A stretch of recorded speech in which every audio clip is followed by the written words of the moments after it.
Olá, meus amigos, tudo bem? Bem-vindos a mais um vídeo do Mapeando Resumos, hoje tratando sobre processo civil.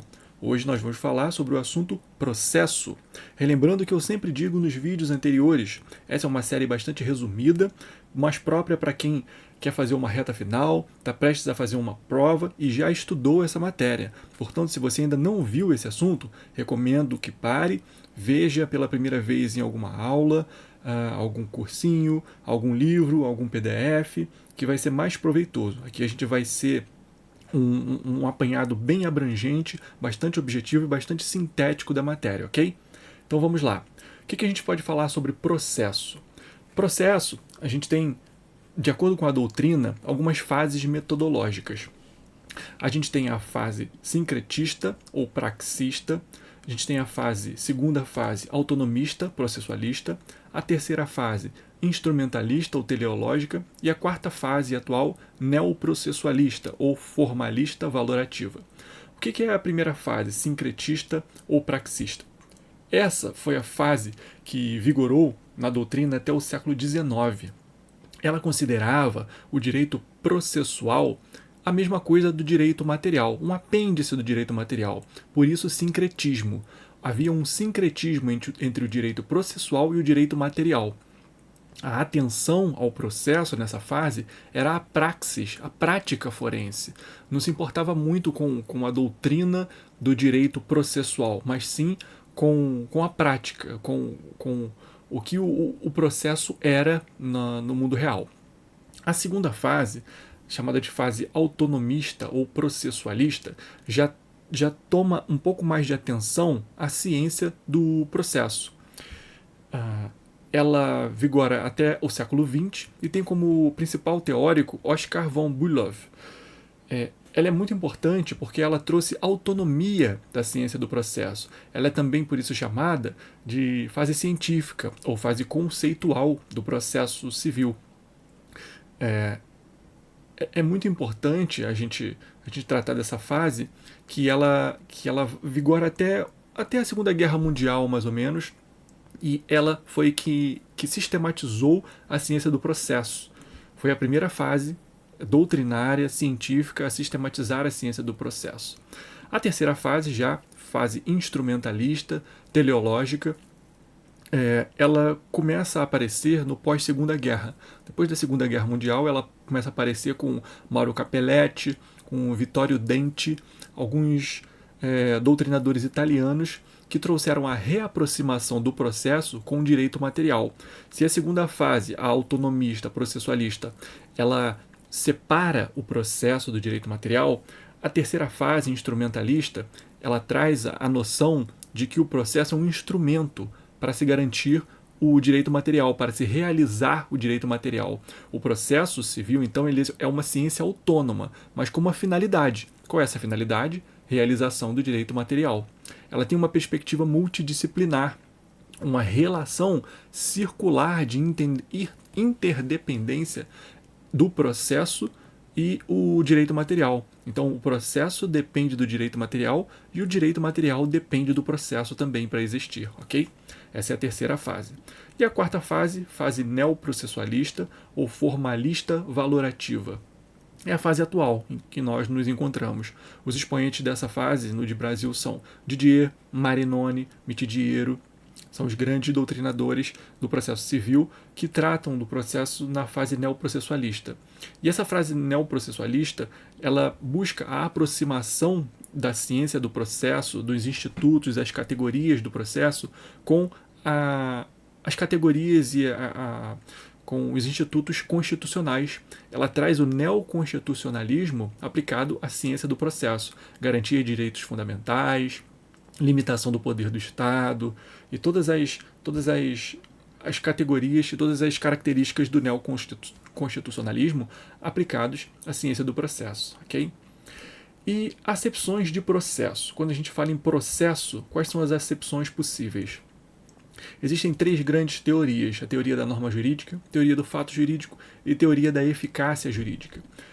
Para a teoria da norma jurídica, processo é o modo de produção das normas jurídicas. Então a gente pode tratar de processo legislativo, é o modo de produção de leis, processo administrativo, modo de produção de normas administrativas, processo judicial, que é o modo de produção das normas judiciais, processo privado também existe, o modo de produção das normas privadas e por aí vai.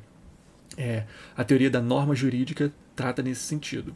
A teoria do fato jurídico, ela diz que o processo é o conjunto de atos concatenados para produzir um ato final, por exemplo, uma sentença. Então, o processo é um ato complexo.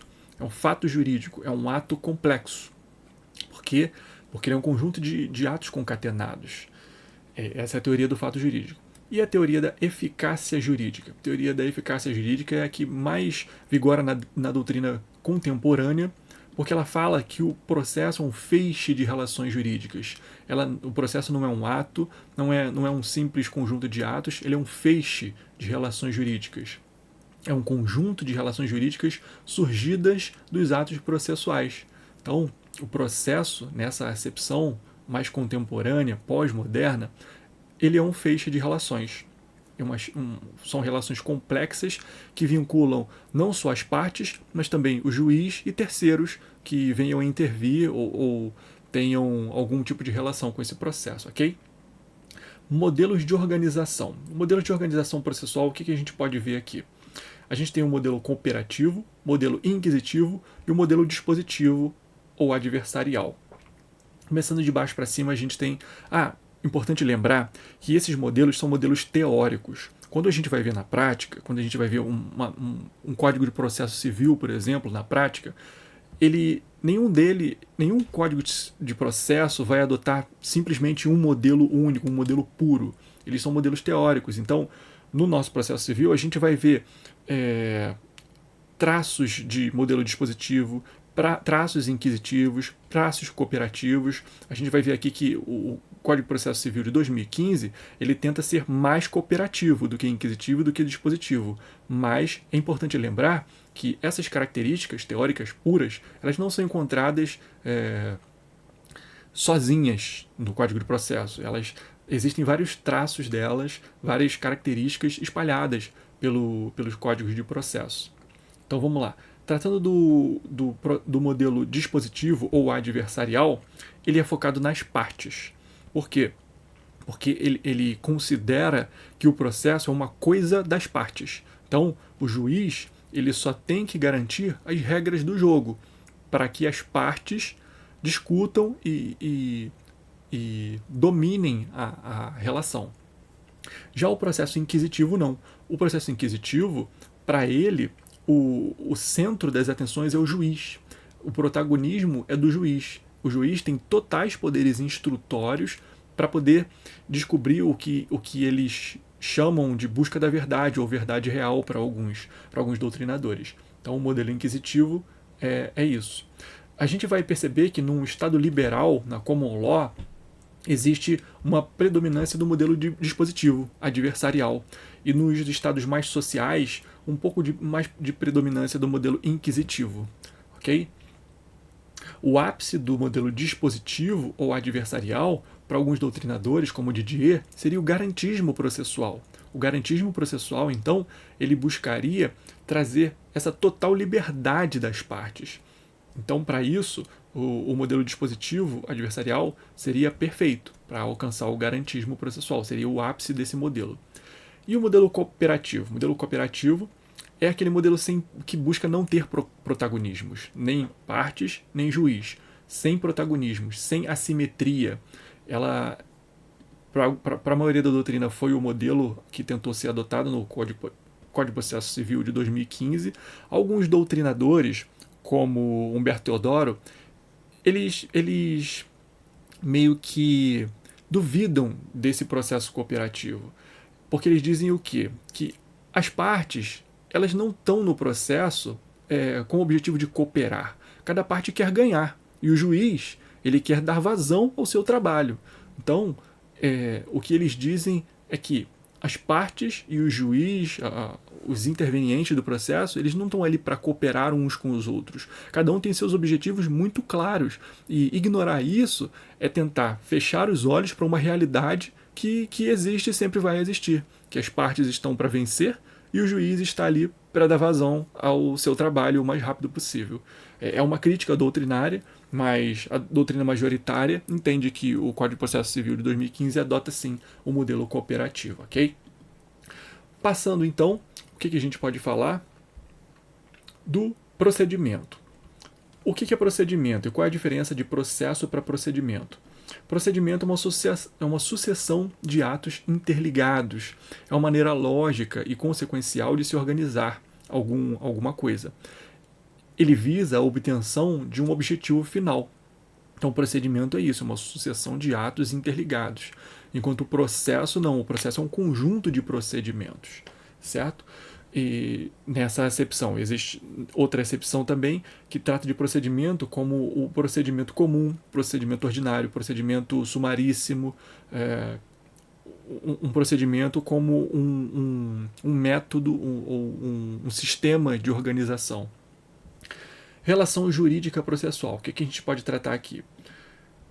Qual é a estrutura mínima da relação jurídica processual? A estrutura mínima é demandante, demandado e juiz. Tem que existir um demandante, quem demanda, quem entra é o autor da ação, o demandado, chamado de réu, aquele a quem o demandante pede ou quer alguma coisa, de quem ele quer alguma coisa, e o Estado juiz, que é o juiz que vai decidir. Essa regra de existência de demandante e demandado, ela tem exceções. No processo objetivo, por exemplo, uma ação declaratória de inconstitucionalidade, processo objetivo, ele não vai ter um demandado, não vai ter um réu. O que se pretende numa ação declaratória de constitucionalidade, ou ação direta de inconstitucionalidade, é a constitucionalidade ou a inconstitucionalidade de uma norma. Então não existe uma situação concreta, não existe um réu, não existe um demandado, ok? Esse é o processo objetivo, é uma das exceções. Outra exceção, demandas iniciadas de ofício pelo juiz. Também é uma exceção importante aqui na estrutura mínima. É importante a gente falar também de formação gradual do processo. O processo, corrigindo aqui, o processo ele se forma gradualmente. Então, a gente não pode falar que a citação ela faz surgir o processo. Não, a situação não faz surgir a relação processual, ela só a complementa, porque o processo ele já iniciou lá no protocolo da petição inicial. Quando o autor protocola a petição inicial, seja digital, seja física, o processo começou ali. Com a citação, o processo só se complementa. É isso que a gente chama de formação gradual do processo. Ok? Características. Quais são as características do processo? Natureza pública, unidade, dinamismo, complexidade e autonomia. Natureza pública por quê? Porque tem a participação do juiz, que é um representante do Estado. Unidade. Unidade por quê? Porque os atos estão interligados logicamente. Dinamismo. Por quê? Porque é uma relação continuada. Ela não para num certo ato. É dinâmica. Complexidade, porque são várias situações jurídicas ali dentro do processo. Existem várias situações jurídicas interligadas e complexas ali dentro a serem tratadas. E autonomia em relação ao direito material. A relação jurídica de direito material tem autonomia comparada com o processo. O processo é uma coisa e a relação jurídica de direito material é outra, ok? E, por fim, vamos falar dos pressupostos processuais. Isso é muito importante, bastante cobrado em várias provas. Os pressupostos processuais eles são divididos em objetivos e subjetivos. Quais são os pressupostos processuais objetivos? Esses são divididos em intrínsecos e extrínsecos. Pressupostos objetivos com relação à causa são intrínsecos, ou seja, com relação para dentro do processo, ou extrínsecos, para fora do processo. Intrínsecos, o que tem que ter, quais são os pressupostos de um processo para ele existir? Demanda, petição inicial, citação válida e regularidade formal. Demanda, alguém alguém pede alguma coisa, o autor está pedindo alguma coisa, uma demanda. A petição inicial, que é o ato que inicia, que dá o pontapé inicial do processo. Citação válida é o ato que angulariza o processo, que complementa a situação processual, a relação processual. E regularidade formal, tem que estar tudo de acordo com o que está previsto na lei, certo? E os requisitos e os pressupostos objetivos extrínsecos, para fora do processo. Aqui o que não pode existir para que possa existir esse processo. Não pode existir uma coisa julgada material, aquela demanda que o autor está pedindo, ela não pode ter já sido julgada em outro processo. Litispendência, ela não pode estar pendente de julgamento em outro processo. Perempção, quando o autor ingressa com uma demanda e deixa de dar andamento àquele processo por 3 vezes, então ele perde a chance daquela demanda. Transação, não pode ter ocorrido uma transação com aquela demanda, com aquele direito material, se o autor e o réu já transacionaram, já combinaram alguma coisa validamente, e depois o autor vem pedindo aquela situação em juízo, aquilo não vale, porque já teve uma transação. Então, não vai, esse novo processo não vai existir. Não há pressuposto processual para que ele seja válido. Convenção de arbitragem. Convenção de arbitragem também não pode existir, porque senão essa demanda tem que ser levada para a arbitragem, não para o judiciário. E custas em demanda idêntica. Essa é uma novidade do Código de Processo Civil de 2015. Ele trouxe essa novidade para evitar que a parte entrasse com uma demanda, deixasse de pagar as custas para que aquela demanda fosse extinta, e ele entrasse de novo tentando um outro juízo, por exemplo, um outro juiz.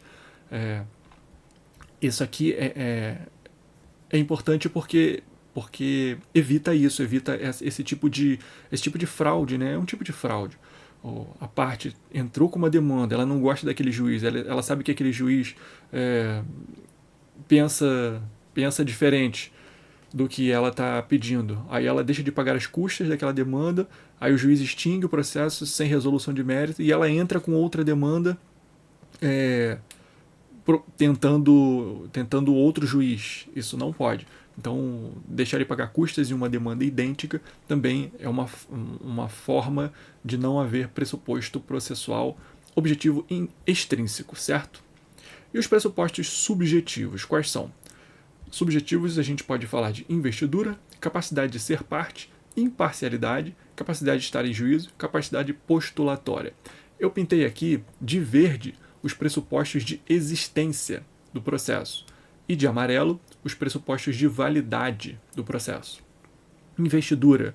O juiz não é juiz, ele não é investido na judicatura, na magistratura. Então, é um pressuposto de existência. Não existe processo se não existe um juiz investido. Capacidade de ser parte. Capacidade de ser parte também. É uma pessoa que não pode ser parte naquela demanda. Também é um pressuposto de existência. Um absolutamente incapaz, por exemplo, não tem capacidade de ser parte. Pressuposto de existência daquela demanda. Imparcialidade. Imparcialidade do juiz é um pressuposto de validade.